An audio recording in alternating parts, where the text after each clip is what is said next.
Doctor জিভাগো মুভিতে রূপান্তরিত হয় এবং এটি এখন পর্যন্ত বিশ্বের প্রথম 10টি জনপ্রিয় মুভির অন্যতম। এখন দেখবেন সেই জনপ্রিয় মুভি ডক্টর জিভাগোর একটি clip.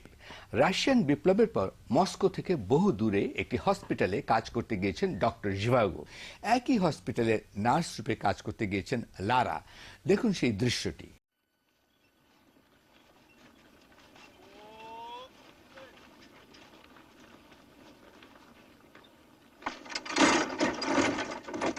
Doctor, I think I ought to tell you I'm not a trained nurse, I'm a volunteer. I see. Right. Why did you volunteer? I came here to find my husband. Very gently. Have you ever seen an operation? Yes. We'll manage.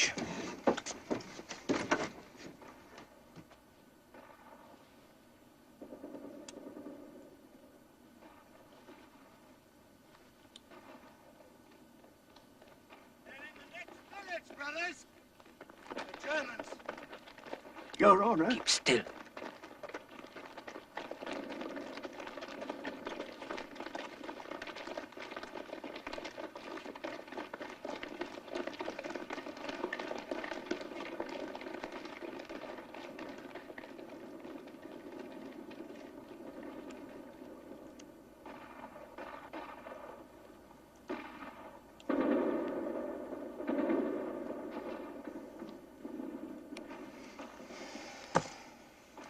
Did you find your husband?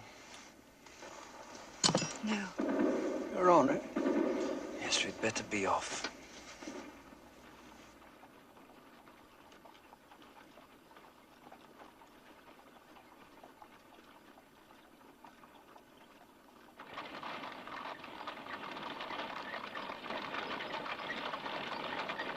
You know, you often look at me as though you knew me. I have seen you. 4 years ago, Christmas Eve. Were you there? No wonder you look at me. Did you know Viktor Komarovsky? Yes, I did. That young man who took you away. My husband. A lot of courage. He made the rest of us look very feeble. As a matter of fact, I thought you both did. Good man to shoot at. I'd give anything never to have met him. Boris প্যাস্টারনাকের পরে আরও 2 Nobel বিজয়ী স্বৈরাচারী Soviet সরকার দ্বারা নির্যাতিত হন। 1970-এ সাহিত্যে Nobel prize পান সোভিয়েত ঔপন্যাসিক আলেকজান্ডার সোলজেনিৎসিন। সোভিয়েত ইউনিয়নের শাস্তিস্বরূপ যে বাধ্যতামূলক লেবার ক্যাম্পে থাকার দণ্ড দেয়া হতো, সেসব ক্যাম্পের দুঃসহ জীবনযাত্রার কাহিনী সোলজেনিৎসিন তাঁর লেখায় তুলে ধরেন। 1974-এ সোভিয়েত সরকার দেশ থেকে তাকে বের করে দেয়। সোভিয়েত সরকারের পতনের পর 1994-এ তিনি স্বদেশ রাশিয়াতে ফিরে যান।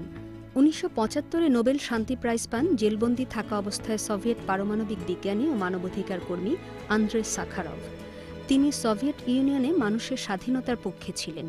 নোবেল প্রাইজ নিতে নরওয়েতে তাকে যেতে দেয়নি সোভিয়েত সরকার, বরং তাকে গ্রেফতার করে এবং গৃহ অন্তরীণ করে রাখে। 1991-এ সোভিয়েত সরকারের পতন হয়। শুধু সোভিয়েত ইউনিয়নে নয়, এশিয়ার 3টি দেশে 3 জন নোবেল বিজয়ী সাম্প্রতিককালে নির্যাতিত হয়েছেন। 1991-এ নোবেল শান্তি প্রাইজ পান জেলবন্দি থাকা অবস্থায় মিয়ানমার বা বার্মার বিরোধী নেত্রী অং সান সুচি। কিন্তু এই প্রাইজটি নিতে নরওয়েতে যেতে পারেননি তিনি। 1989 থেকে 2010 পর্যন্ত সুচি বার্মাতে গৃহবন্দী ছিলেন। 2003-এ নোবেল শান্তি প্রাইজ পান ইরানের আইনজীবী ও মানবাধিকার কর্মী শিরিন এবাদি। গণতন্ত্র, নারী, শিশু ও শরণার্থীদের অধিকার বিষয়ে কাজের জন্য তিনি এই প্রাইজ পান। তিনি প্রথম মুসলিম নারী ও প্রথম ইরানি যিনি এই পুরস্কার পেয়েছেন। অভিযোগ উঠেছে 2009-এ ইরানি কর্তৃপক্ষ তার পুরস্কারটি বাজেয়াপ্ত করে, যদিও ইরান সরকার এই অভিযোগ স্বীকার করেনি। ওই বছর থেকে শিরিন এবাদি ইংল্যান্ডে নির্বাসিত জীবনযাপন করছেন। 2010-এ নোবেল শান্তি প্রাইজ পান জেলবন্দি অবস্থায় চায়নার লেখক ও মানবাধিকার কর্মী লিউ জিয়াওবো। তাকে নোবেল প্রাইজ দেয়াতে চাইনিজ সরকার খুব রেগে যায়। লিউ জিয়াওবো এখন জেলেই আছেন।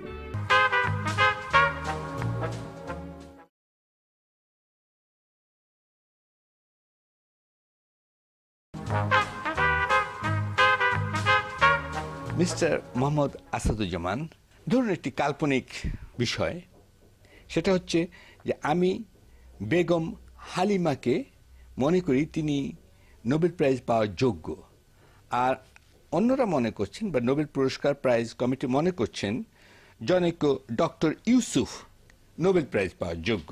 আমি খুবই দুঃখ পেলাম যখন দেখলাম আমি যাকে যোগ্য মনে করি, অর্থাৎ বেগম হালিমা, তিনি পেলেন না, পেলেন কোথাকার কোন অখ্যাত এক ডক্টর ইউসুফ। আমি কি নোবেল প্রাইজ পুরস্কার কমিটির বিরুদ্ধে ইন্টারন্যাশনাল কোর্ট অফ জাস্টিস অর্থাৎ আন্তর্জাতিক আদালতে এ বিষয়ে আমার ক্ষোভ প্রকাশ করতে পারি, মামলা মোকদ্দমা করতে পারি? নিশ্চয়ই পারেন না। কেন পারেন না? কারণ ইন্টারন্যাশনাল কোর্ট অফ জাস্টিসের যে কনস্টিটিউশন আছে এবং তার যে জুরিসডিকশনে স্টেট পার্টি হতে হবে। রাষ্ট্রের সাথে রাষ্ট্রের সংঘাত, রাষ্ট্রের সাথে রাষ্ট্রের দ্বন্দ্ব হলে, ডিসপিউট হলে সেখানে ইন্টারন্যাশনাল কোর্ট অফ জাস্টিসে আপনি যেতে পারবেন। এর বাইরে যাওয়ার সুযোগ নাই। নোবেল কিন্তু একটা দান বা অনুদান না, নোবেল একটা অর্জন।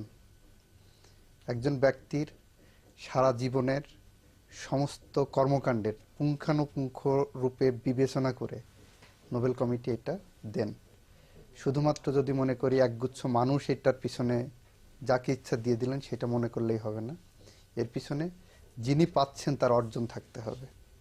ফলে আপনি যদি মনে করেন বেগম হালিমা পাবেন, আপনার এই মনে করাটা হয়তো অনেক তীব্র আকাঙ্ক্ষা হতে পারে, কিন্তু সেই তীব্র আকাঙ্ক্ষার পিছনে যদি বেগম হালিমার কোনো অর্জন না থাকে, আপনার আকাঙ্ক্ষা দিয়ে নোবেল আসবে না। আপনি আপনার দৃষ্টিকোণ থেকে বা নোবেল প্রাইজ পুরস্কার কমিটির দৃষ্টিকোণ থেকে অর্জনের বিষয়টি বললেন, তা আমি তো মনে করি বেগম হালিমা পাবেন। আমি যদি আমার উদ্দেশ্যে বা লক্ষ্যে সফল হতে চাই, তাহলে কি আমি সেই ইন্টারন্যাশনাল কোর্ট অফ জাস্টিসের বিচারপতিদের সাজিয়ে নিতে পারি না, বিচার বিভাগকে সাজাতে পারি না? অবশ্যই পারেন না, কারণ এটা আপনার ক্ষমতার বাইরে। আপনার ক্ষমতা থাকলে নিশ্চয়ই আপনি পারতেন। এখানে দেখা গেছে যে কিভাবে নিজের পক্ষে যে কোনো কিছু নিতে গেলে বিশ্বের বিভিন্ন দেশে দেশে স্বৈরাচারী শাসক গোষ্ঠী তাদের পক্ষে আদালতের আদেশ কিংবা ধরেন তার নিজের কোনো কিছু পাওয়ার জন্য জনগণকে সাজিয়ে, কর্মকর্তাদেরকে সাজিয়ে রাখতে পারেন, কিন্তু এই ক্ষেত্রে সেই সুযোগ নাই, সেই সুযোগ আপনি পাবেন না। আমার দ্বিতীয় প্রশ্ন, সম্প্রতি বিশ্বকাপ ক্রিকেট শেষ হয়েছে।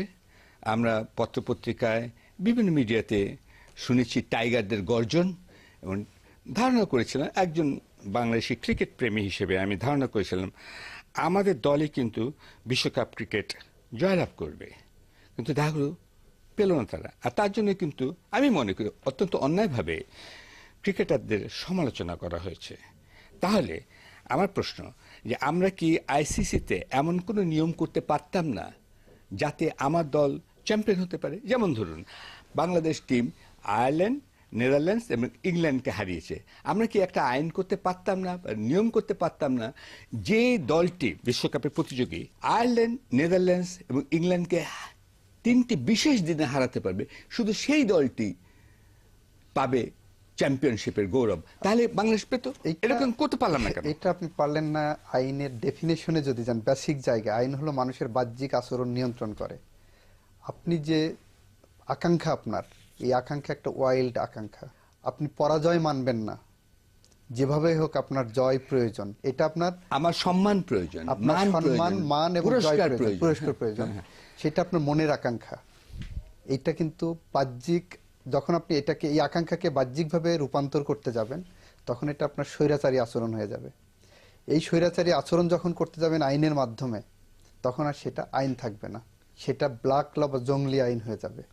আর জঙ্গলি আইন আপনি আপনার জায়গায় হয়তো এক্সারসাইজ করতে পারেন, কিন্তু আন্তর্জাতিকভাবে এটা কখনোই গ্রহণযোগ্য হবে না। অলিম্পিক প্রতিযোগিতা আসছে, আগামী বছর হওয়ার কথা আছে লন্ডনে। সেখানে আমরা দেখব যে আমাদের কোনো প্রতিযোগী হয়তো পুরস্কার পাবেন না, সেখানে অনেক কর্মকর্তা যাবেন। আমরা কি কোনো আইন করতে পারি না অলিম্পিক প্রতিযোগিতায়, যে অন্তত পক্ষে আমাদের যারা